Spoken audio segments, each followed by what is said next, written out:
ग्वालियर में SP office के ठीक पीछे पटेल नगर स्थित the healing hand massage therapy नामक स्पा और मसाज पार्लर पर पुलिस की रेड में 5 कॉल गर्ल समेत 9 लोग पकड़े गए। इनमें 2 ग्राहक भी शामिल थे जो आपत्तिजनक अवस्था में पाए गए।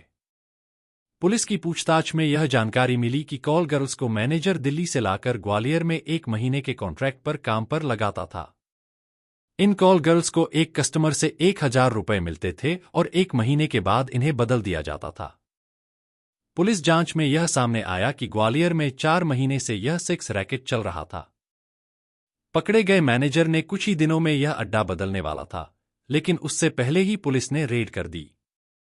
इस रैकेट में दिल्ली, बंगाल, यूपी के आगरा और मथुरा, साथ ही ग्वालियर की लड़कियां भी शामिल थीं।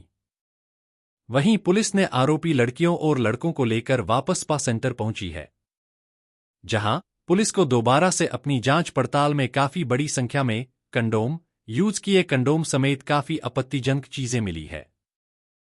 साथ ही कहने तो ये मूल रूप फैमिली सैलून था, लेकिन पुलिस को 4 बेड मिले हैं।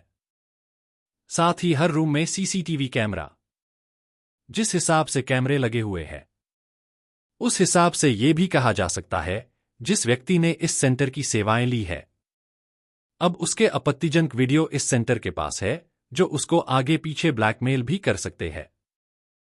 फिलहाल पुलिस ने इस मामले में 5 कॉल गर्ल्स, 2 ग्राहक और मैनेजर समेत संचालक को गिरफ्तार किया है।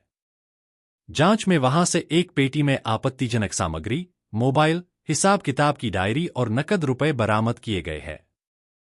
मैनेजर का नाम देवेंद्र शर्मा है, जो यहां 25,000 रुपए में नौकरी करता था और इस पार्लर को प्रतेश चौरसिया ने किराए पर दिया है। पकड़े गए 2 ग्राहकों के नाम संकेत बंसल और देवेंद्र गुर्जर हैं।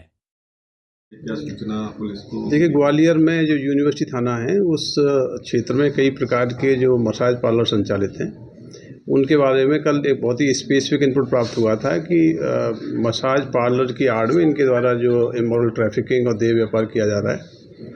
इस सूचना को एडिशनल एसपी लाल कृष्ण चंदानी ने वेरीफाई कराया और पूरी टीम इसमें बनाई गई।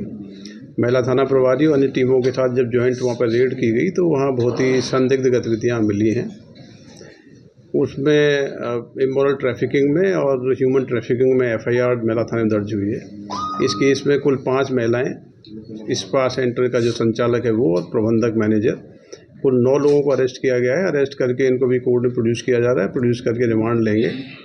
इसकी पूरी इन्वेस्टिगेशन की जाएगी, किस प्रकार से महिलाएं यहाँ पे ट्रैफिकिंग करके लाई गई और किस प्रकार से इनके द्वारा ये इमोरल ट्रैफिकिंग की जा रही थी। तो एक महत्वपूर्ण रेड है। ग्वालियर में इस प्रकार के जो स्पा संचालित हैं उन सभी को हम लोग चेक करवा रहे हैं। उनके अंदर जो सस्पिशियस और जो संदिग्ध गतिविधियां होती हैं उनकी छानबीन करेंगे और इस प्रकार का जो स्पा की आड़ में जो अवैध गतिविधियां संचालित होती हैं उस पर सख्त कार्रवाई आगे भी जारी रहेगी। कहाँ की महिलाएं, कहाँ से ये महिलाएं जो यहाँ पर? देखिए, ये जो संचालक है ग्वालियर के रहने वाला है। इसमें जो महिलाएं मिली हैं ये अलग अलग स्टेट्स की हैं, कुछ दिल्ली की भी हैं, यूपी की भी हैं, कुछ ग्वालियर की भी रहने वाली हैं। इसी प्रकार के आरोपियों के बारे में भी जानकारी मिली है। बाहर के जो बॉर्डरिंग डिस्ट्रिक्ट्स के आरोपी हैं उनका फ्रीक्वेंट मूवमेंट है। इनका रिकॉर्ड पूरा सीज किया गया है। इनके मोबाइल फ़ोन सीज किए जा रहे हैं। पूरे नेटवर्क की विवेचना की जा रही है। कब से क्या चल रहा था, कुछ जानकारी दी थी? देखिए, प्रेमा फेसिया तो ये मसाज पार्लर के रूप में जो छदम आवरण था मसाज पार्लर के रूप में संचालित करते थे, लेकिन रिसेंटली जो जानकारियाँ मिली, जो इनपुट्स मिले, उसमें ये था कि मसाज पार्लर की आड़ में इस प्रकार का ये धंधा संचालित किया जा रहा है और इसमें ह्यूमन ट्रैफिकिंग की जानकारी मिली थी। उसी के आधार पर रेड की गई है।